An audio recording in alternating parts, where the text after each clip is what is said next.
Jadi kayak orang yang kayak tadi saya makanya ilustrasinya orang yang olahraga sambil ngerokok gitu. Olahraganya bagus buat kesehatan, ngerokoknya ngerusak, tapi dikerjain bareng-bareng. Yang bagus tuh sebenarnya yang saya dengar yang bagus secara, yang relevan sama ini, yang testimoni yang ketiga tuh siapa siapa? Ibu Syok, Bu Eee Syok. Kurniati, Bu Kurniati di Tangerang heeh, Selatan.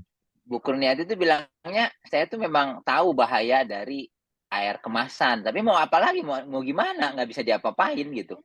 Terus pas ada alat ini langsung pesen, langsung, pakai gitu ya. Ya jadi itu maksudnya. Jadi sekarang dulu memang mau ngapain lagi, nggak bisa ngapa-ngapain. Ya udah dinikmati aja, dibawa stres juga nggak bisa. Nah sekarang udah ada alat yang, apa namanya, bisa ngeganti, ya jadi menetralisir, eee, kebutuhan kita, apa namanya, kita nggak usah pakai AMDK, air minum dalam kemasan lagi, air yang kita, minumnya sebelum diproses sama fonten bisa, bebas plastik, bebas mikroplastik, bebas BPA, dengan alat yang relatif, murah gitu. Dan yang bedanya sama fonten kan gini, kalau fonten tuh kita beli buat sendiri kan, kemana mana dibawa gitu. Kalau alat itu kan sebenarnya dipakai buat seluruh rumah gitu. Ya, jadi dari mulai asisten rumah tangga, supir, tukang kebon, semua tuh minumnya dari situ semua. Jadi kalau kita, istilahnya pegawai kita semua kalau sakit semua tuh minta tolong ke kita, ke dokternya segala macem, walaupun kita belum bisa nyuruh orangnya minum hidrogen gitu ya, masa semua kecuali kalau baik kayak Pak Leo semua, supir, pembantu, anak-anak semua, rumah tangga semua dikasih hidrogen fonten beda lagi ya, tapi kalau belum bisa beli kan minimal dengan air dari, semuanya sekarang nggak terpapar lagi sama air yang sifatnya merusak tadi gitu, ya kurang lebih sih gitu. Oke, oke buat Kak Florija, bagaimana ya? Terima kasih buat Dokter Andi tanggapannya dan bisa disimpulkan juga kalau hydrogen fonten mungkin teman-teman di sini juga sudah banyak yang pakai ya. Kalau hydrogen fonten nomor satu yang kita bahas sekarang ini air bahan bakunya ya, Mhm, Dok ya. Dan air bahan bakunya atau air minum kita ini tuh luas sekali dan kalau diangkakan bisa jadi angka nol ya, karena sebelum angka satu harus ada angka nol ya dok ya. Air air mhm, bahan baku, air minumnya itu harus benar-benar kita pikirin ya teman-teman mhm. semua. Jadi nggak bisa asal lagi, apalagi kita sudah tahu gitu. Nah dok, saya mau tanya nih karena saya yakin juga teman-teman menghadapi tanggapan yang sama ya, tanggapan yang sama. Jadi beberapa kali baik offline ataupun online dan ini kebetulan juga eh mohon maaf saudara sendiri dok gitu. Jadi pada saat saya atau teman-teman ini menawarkan tanggapannya begini dok, ah ada-ada aja. Katanya air galon, air kemasan itu ada mikroplastiknya. Berarti dari dulu sudah keminum dok. Ya, saya sekarang nggak apa-apa tuh, nggak kenapa-kenapa tuh. Nah itu kita gimana ya dok ya? Jelasinnya ya. Oke, iya jadi itu tuh mirip orang yang, apa namanya, yang ngomong gitu tuh kan biasanya umurnya misalnya 40 tahun, 50 tahun gitu kan.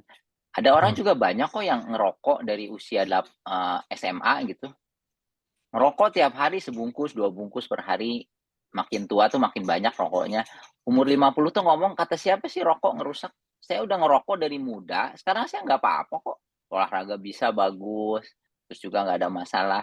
Tapi kan nggak tahu umur 10 tahun kemudian, ya, 20 tahun kemudian. Dari statistik sih kalau orang yang ngerokok, ya, 8 sampai apa, 8 dari 10 orang yang ngerokok dari mudanya tuh nanti setelah umur 55, 60 tahun tuh berbagai penyakit keluar. Tapi kalau ngomongnya sekarang, ngomongnya pas umur 45, udah 20 tahun ngerokok, "Saya udah 20 tahun ngerokok, nggak ada apa-apa kok, nggak masalah," gitu. Itu sih kayak gitu ya, maksudnya ilustrasinya tuh kayak gitu.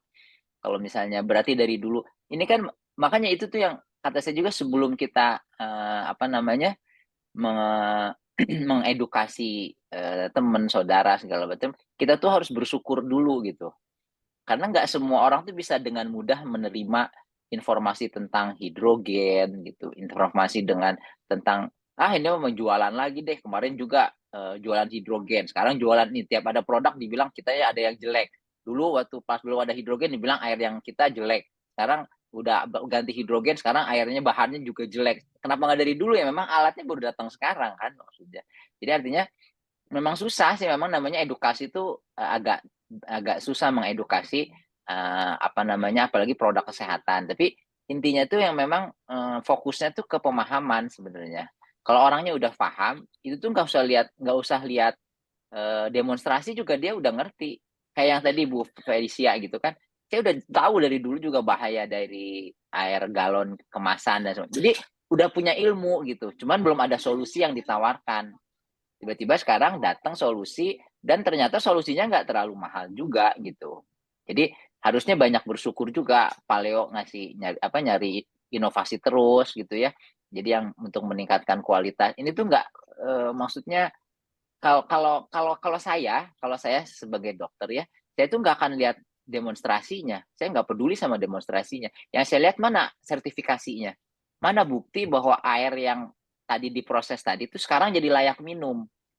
Nah itu yang penting sih gitu. Kalau itu udah bisa lihat, oh iya bener, udah mau demonstrasinya biasa-biasa aja, mau luar biasa. Tapi kalau demonstrasinya luar biasa, tapi tidak bisa ngasih bukti bahwa airnya itu layak minum, ya masih mengandung mineral, layak minum, air sebelum sama air sesudahnya, nggak bisa ditunjukin, itu tuh cuma sekedar demonstrasi aja gitu.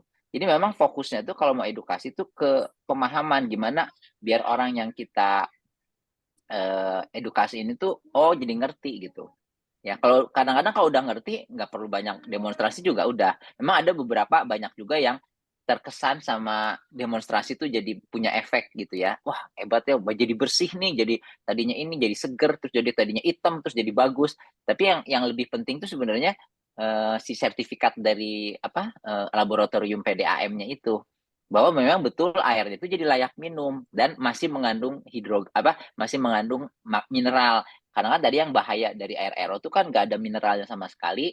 Kalau dalam jangka panjang itu bisa menyebabkan berbagai masalah kesehatan gitu. Jadi memang agak susah sih kalau edukasi kalau orang udah punya mindset sendiri yang dasarnya itu bukan pemahaman, dasarnya itu cuman dari perasaan. Perasaan saya nggak Perasaan, ada betul. masalah, 20 tahun minum air dalam kemasan, orang lain juga nggak masalah. Ya sama, ada orang yang puluhan tahun, di jutaan orang di Indonesia yang ngerokok, puluhan tahun tuh nggak ada masalah, sampai umur 40, 50. Nanti mulai kena sakit kanker, sakit jantung, sakit stroke itu umur 60-an. Ya, mulai mulai kena berbagai keluhan gitu. Kurang lebih sih gitu. Jadi memang agak susah sih, memang itu sih nasib-nasiban ya, kita edukasi ya. Oke, terima kasih Dokter Andi. Nah, Pak Leo sendiri, Pak Leo, tadi Dokter Andi menyampaikan bahwa kalau buat saya ya praktisi dokter ya, kalau demo-demo ya oke lah gitu. Tapi yang paling penting itu sertifikasinya. Yang paling penting itu hasil tes dari PDAM-nya. Nah, bagaimana Pak? Produk kita ini Puriday ini tuh sudah ada hasil tesnya kah Pak? Dari Korea oke lah, tapi kalau dari Indonesia bagaimana Pak? Ya, tadi udah saya paparkan kan, yang hasil lab dari Korea udah ada, hasil lab dari Indonesia udah ada. Bahkan nanti kita akan nambah lagi ya beberapa sertifikat dari beberapa daerah yang ada di Indonesia kita. Kita akan terus perbanyak ya. Demonya juga udah ada. Ya jadi lengkap gitu loh. Jadi memang standarisasinya semua produk LWG itu tinggi gitu ya. Jadi kalau ada orang bilang mana hasilnya, ya udah kita kasih lihat hasilnya. Mana labnya, ya sudah ada labnya. Ini mana garansinya, mana sertifikasi, kita kasih semua lengkap gitu loh. Jadi nggak ada alasan lagi untuk Anda tuh nggak beli dan nggak pakai gitu.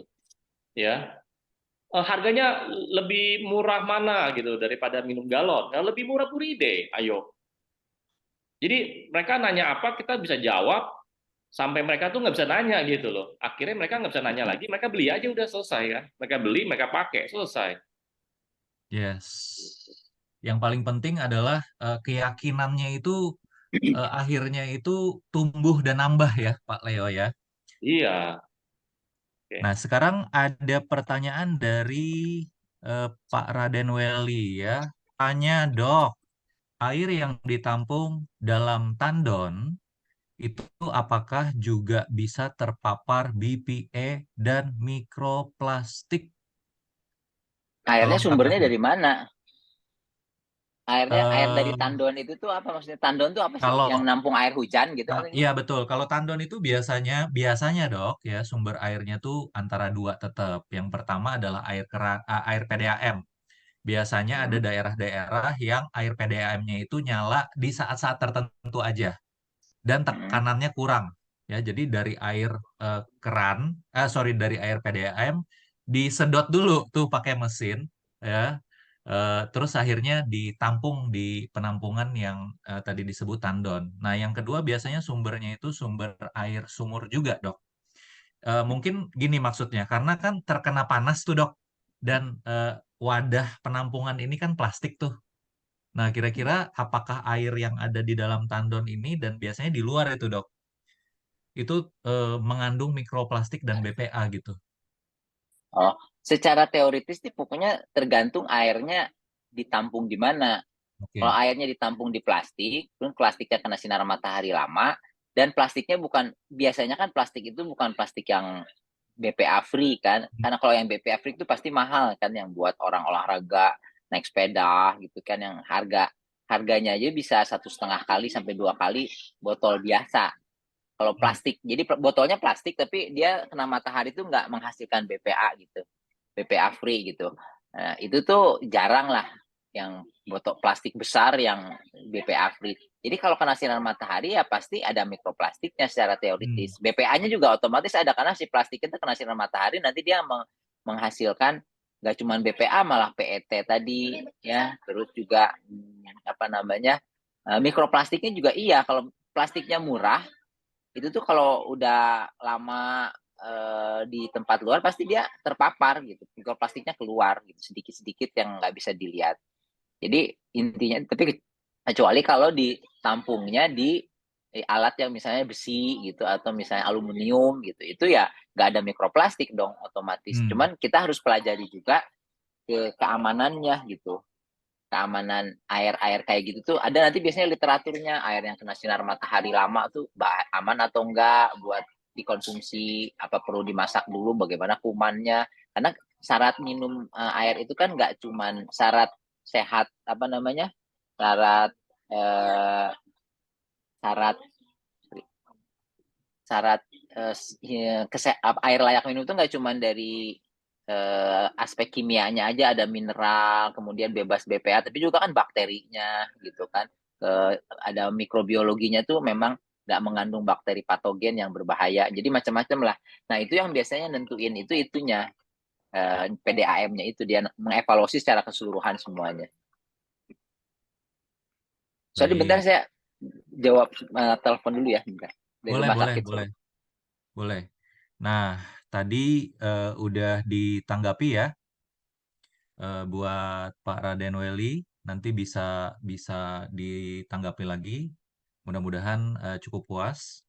Nah, sekarang saya ke Pak Leo. Pak Leo mungkin bisa kasih informasi nih, Pak, Hmm. tentang ini mungkin maksudnya spare part buat demo ini mungkin instalasi demo tadi kali Pak, akuarium itu biayanya berapa kalau mau bikin Pak? 1 juta. Sekitar 1 juta ya? Satu set itu udah semuanya. Untuk instalasi demonya. Jadi dari tanpa puridenya ya. Jadi kayak pompanya, terus akuariumnya, terus selangnya, kerannya, semuanya. Nanti kita kasih juga ada tintanya juga. Jadi ada puride, Anda kalau mau demo puride udah langsung pakai aja. Nah itu lebih praktis sih. Gitu. Oke. Ya ini sangat amat dimudahkan ya teman-teman semua. Ya, Bahkan sama juga, kalau teman bro. Sama sekalian itu teman-teman Anda bisa untuk promosinya Anda bisa beli brosur ya, brosur Mm-mm. puride. Jadi Anda tinggal sebarin aja, oke, ke apartemen, ke perumahan, macam-macam, gitu. Oke, jadi teman-teman udah dengar sendiri ya kalau LWG itu udah menyediakan alat bantu ya berupa dua yang tadi sudah teman-teman dengar sendiri ya brosur dan juga demo ya demo instalasi untuk demo akuarium buat demonya lengkap dengan eh, fitur tambahan lainnya seperti tinta. Ya. Nah, acara Pak Leo di depan ini itu LWG itu ada acara apa, Pak? Oke, nanti tanggal 27 ini ya, tanggal 27 Agustus kita ada apa namanya? Kita ada launching ya, kita ada launching Puri Day ya. Sebentar. Ya, tanggal 27 Agustus kita ada launching Puri Day, teman-teman ya. Itu di mana? Di Hotel Grand Orchard. Oke, itu di Kemayoran. Jadi pastikan teman-teman hadir semua ya di launching Puri Day, dan itu akan banyak hadiah-hadiah juga. Jadi teman-teman yang Anda sudah beli itu Anda nanti akan mendapatkan undian. Nanti undian itu akan dibagikan ya, akan dibagikan di saat acara ya teman-teman, seperti ini. Nah ini nih ya, ada rice cooker, ada setrikaan, ada blender, ada apa lagi tuh ya, macam-macam sih ya. Ada hair dryer, bahkan sampai ada TV juga ya. Ini smart TV. Nah, itu akan dibagikan, akan diundi ya. Setiap teman-teman yang sudah beli Puri Day itu akan diundi ya. Anda dapat poin. Nanti poin itu dapat nomor. Nomor itu akan diundi di saat launchingnya Puri Day tanggal 27 Agustus. Itu di Hotel Grand Orchard di Kemayoran ya. Dan undian hadiah utama itu hanya diberikan itu untuk teman-teman atau member-member atau siapapun itu yang hadir di acara launchingnya Puri Day, teman-teman ya. Jadi pastikan Anda hadir dan Anda ajak teman-teman Anda yang sudah beli Puri Day itu untuk ikut gitu ya. Saya doain teman-teman semua bisa dapat hadiahnya ya dari Amin. undian Puri Day ya teman-teman. Oke. Oke, seru banget nih teman-teman semua ya. Udah eh, Puri Day-nya ini sangat bermanfaat buat kita ya. Terus juga buat semua teman-teman yang beli ya, setiap unitnya itu akan mendapatkan nomor undian. Di mana nomor undiannya itu nanti kita akan sama-sama undi pada saat launching Puri Day ya. Jadi jangan sampai teman-teman lewatkan. Mumpung ada undian dan hadiahnya juga nggak main-main. Ya, LWG mana pernah sih main-main ya kan? Jadi langsung aja diborong ya. Atau yang punya banyak relasi ya, yang butuh pakai tuh silahkan aja tuh jual sebanyak-banyaknya. Biar dapat undian atau nomor undian juga semakin banyak supaya kesempatan menangnya juga semakin banyak. Nah, Dokter Andi udah ada lagi ya. Ini lanjut semakin seru, Dok. Oh, Pak Leo tolong di-unmute, Pak. Oh ya, sebentar. Oke. Sudah? Oke. Ini ada yang direct message ke saya. Jadi saya nggak sebutkan namanya ya. Ini ke Dokter Andi kayaknya. Dok, dulu ada promo. Ini saya sensor ya, sebutin nama produk ya. Eh, Inisialnya PI. Ya, dulu ada promo produk PI juga katanya lebih murah daripada harga galon. Setelahnya harga filter naik terus. Belum belum saringannya juga jatuhnya lebih mahal dari galon akhirnya. Alatnya juga sekarang semakin mahal dan ada versi lainnya. Nah, ini ada dua pertanyaan, Dok. Itu pertanyaan pertama. Terus oh ini mungkin bukan ke dokter ya, ke Pak Leo ya. Ini yang ke dokter yang kedua ini. Kalau filternya bentuknya yang seperti tadi tuh kecil, apa dijamin aman katanya? Ya ini mungkin saya bisa minta tanggapan Dokter Andi dulu dan kemudian Pak Leo ya. Yang pertama apa pertanyaannya? eh ini berkaitan berkaitan sama produk lain sih dok. Ya Oh, ini enggak, itu lebih cuma info aja kan, iya bukan iya. pertanyaan kayaknya ya. Ya mungkin ke Pak Leo nanti bisa ditanggapin soal produk lain yang awalnya filternya murah, terus akhirnya lama-kelamaan jadi mahal, lebih mahal daripada harga air galon gitu. Dan sekarang keluar versi yang lainnya juga harganya lebih mahal. Nah, pertanyaan buat dokter itu yang kedua tadi aja. Eh, Gimana dok caranya tahu? Itu kan filternya itu kecil banget tuh kalau dibandingin sama mesin air RO yang segede-gede orang gitu dok ya, yang Hmm. yang tinggi-tinggi itu kok ini nggak berbanding gitu. Nah menurut dokter gimana dok? Ya, jadi kalau di kedokteran kan sebenarnya yang penting tuh bukan ukuran alat atau jenisnya atau metodenya. Nomor satu itu kan semua produk itu kalau dalam kedokteran itu pertama harus aman, ya. Yang kedua harus terbukti efektif, ada manfaatnya gitu, nggak berbahaya terus bermanfaat. Dua itu aja sebenarnya. Untuk membuktikan nggak berbahaya kan sebenarnya kayak misalnya airnya itu mau filternya kecil mau filternya besar nggak penting itu tuh. Yang penting airnya itu setelah dinilai sama instansi yang punya wewenang di negara yang bersangkutan untuk nentuin air ini aman atau enggak tuh dibilang aman atau enggak. Misalnya air kerannya sebelum diproses pakai Puriday aman atau enggak. Ternyata oh enggak, banyak bakteri segala macam gitu ya, atau apalah warnanya kayak baunya enggak enak.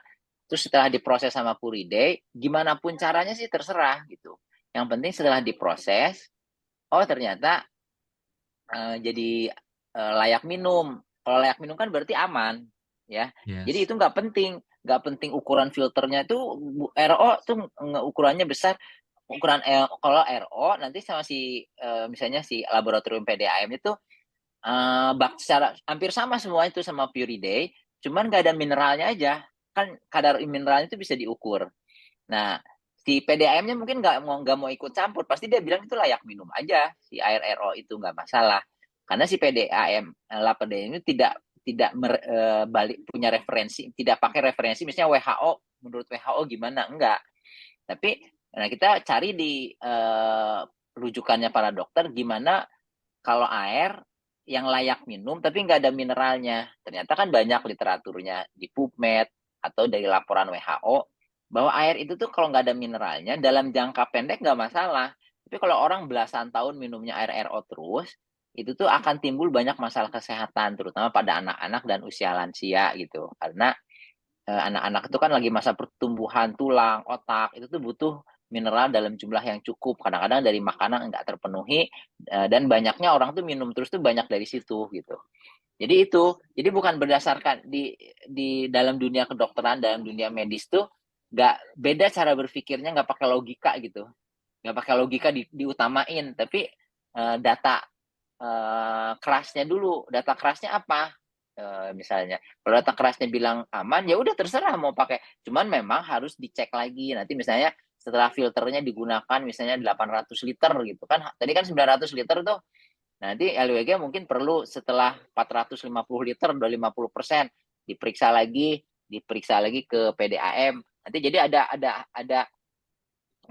apa namanya data, oh ini aman aja kok tetap walaupun udah jalan 50%, walaupun tinggal 50 liter lagi kapasitasnya. Kan ada kan nanti di 900 liter, terus 850, 800, terus makin lama makin kecil 50 liter gitu. Filternya cuma 50 liter lagi kapasitasnya, diperiksa lagi di PDAM, ternyata masih aman, berarti udah aman, nggak masalah gitu. Jadi berdasarkan itu, kalau data apa namanya objektifnya tuh lebih penting dibandingkan data subjektif. Masa sih ini ukurannya kecil sementara itu gede, itu mahal, ini murah, nggak dari situnya gitu. Bahkan kalau yang tadi misalnya alat yang tadi juga mengklaim begini-begini tapi mahal, itu mahal sih nggak ada urusan. Kalau dokter mah nggak mikirin mahal atau murahnya. Pokoknya alatnya bikin airnya sehat atau enggak, bebas mikroplastik enggak, bebas BPA enggak. Karena kalau udah sakit itu orang tuh nggak peduli mahal atau murah gitu. Tapi kalau misalnya sama-sama bebas BPA, sama-sama bebas mikroplastik, kemudian ada yang lebih murah, ya kenapa harus milih yang mahal kan? Maksudnya Nah, gitu. itu dia. Catat ya teman-teman semua. Jadi bukan karena produk lain itu sudah 10 tahun, misalnya Puriday ini baru, Puridaynya jadi jelek atau meragukan. Sama sekali enggak gitu ya. Dan produk lain itu dari Amrik misalnya. Puriday bukan dari Amrik gitu. Akhirnya seakan-akan Puriday ini kualitasnya di bawahnya. Sama sekali enggak, karena pembuktiannya ya dok ya yang lebih penting ya.